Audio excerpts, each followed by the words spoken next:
Hey everyone, and welcome to this explainer. Today we're unpacking a truly powerful, really thought-provoking message based on a homily by Father Joel Jomar Siskatis. It touches on this paradox that, I think we've all noticed in the world, but maybe struggle to actually put into words. It's that deep, often frustrating conflict between intelligence and conscience. We're going to explore a pretty uncomfortable question today. Why doesn't being highly smart automatically make someone good? Let's unpack this whole thing. Okay, let's dive straight into section 1, Trahedya ng ating panahon, or the tragedy of our time. To really set the stage here, Father Joel brings up a heartbreaking real-world example from a Cara David documentary. So picture the beautiful, pristine mountains of Subic, Zambales. This is the ancestral home of the Aeta people. But this beautiful area was completely transformed into these massive, toxic garbage dumps. The environment was poisoned. But here is the absolute kicker from the homily, the thing that really makes you stop and think. This destruction, it wasn't an accident. It was orchestrated and approved by highly educated decision-makers. We're talking about engineers with fancy diplomas, government experts, people with seriously impressive titles. Which obviously brings us to a huge question. How on earth could educated people make this decision? I mean, how is it that individuals with the absolute highest levels of formal schooling can just sign off on something that causes so much devastation to marginalized people and to the environment? This right here highlights the core problem we're exploring today. Why do undeniably smart people do such bad things? That brings us to section 2, May utak, walang puso, which means brains without a heart. The core thesis of the homily is captured so perfectly in this one quote. Kahit na may laman yung utak, hindi automatic may laman ang puso. Translated, that means, even if the mind is full, it doesn't automatically mean the heart is full. Having a shiny, expensive diploma hanging on your wall or holding some prestigious job title, it just doesn't automatically give you compassion. It doesn't hand you a moral compass. Intelligence, all on its own, it's completely neutral. And honestly, we see this play out literally every single day. Just think about the social media experts, you know the ones. They suddenly claim to know way more than seasoned lawyers the second a high-profile case hits the news. Or you've got people acting like they have more tactical, on-the-ground knowledge than actual police or soldiers. We even see armchair critics who have never once seriously studied the Bible acting like they have the authority of the Pope.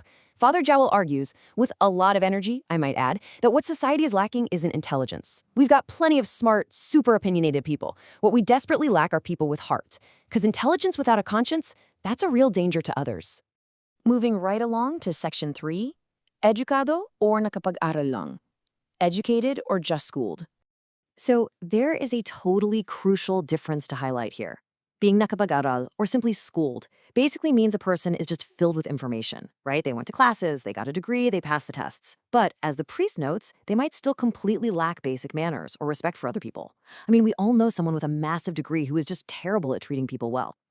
Contrast that with being educado, or truly educated. This goes way beyond a classroom. A truly educated person possesses good character, deep compassion, and genuine wisdom. Being schooled is merely academic. It's basically just data storage. But being truly educated, that requires empathy.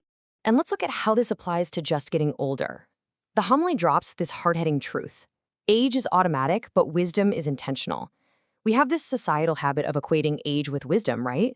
But growing older doesn't automatically make someone wiser or kinder or just a better person. Honestly, it just means they've been alive longer. True wisdom doesn't just magically appear alongside the extra candles on your birthday cake. You have to intentionally, actively choose humility to actually become wise. And this point is brilliantly illustrated by this very specific, real-world anecdote from the homily. Father Joel talks about his surprise when hearing the confessions of young kids. We're talking kids as young as 7 or 8 years old, confessing to swearing.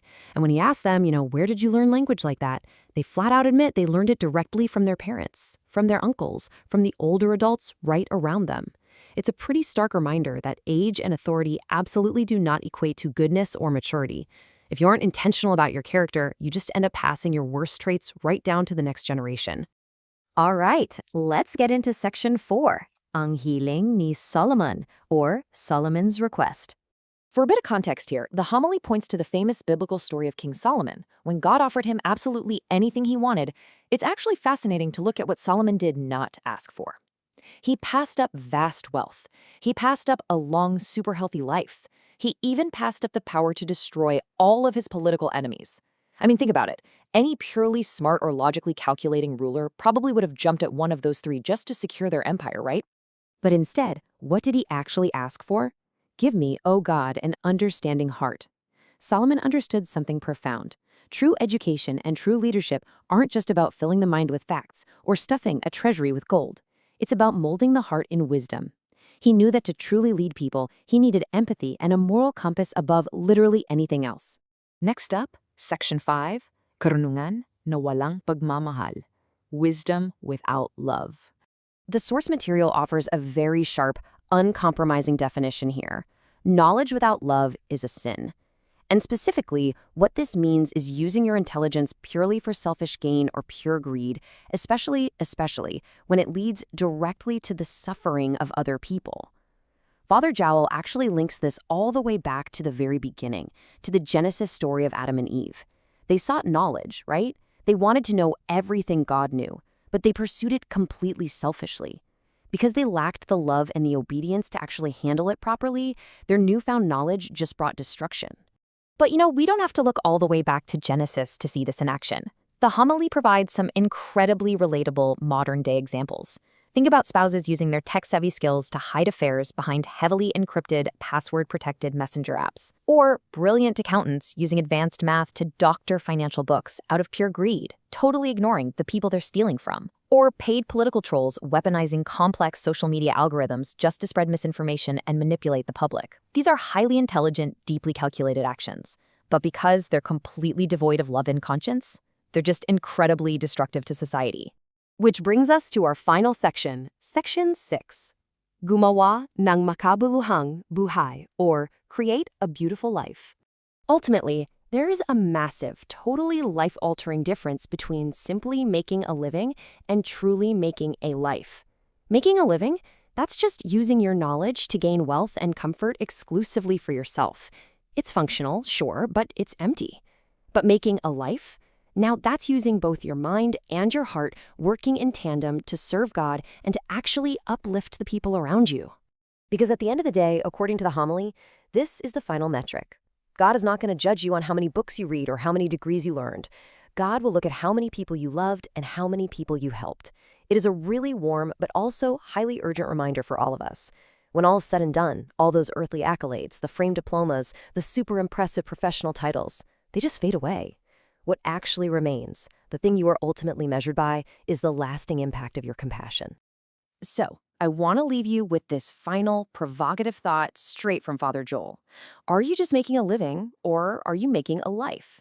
Take a really hard look at how you're applying your own intelligence today. Are you just filling your mind, or are you actively expanding your heart too? Thank you so much for joining me today, and I'll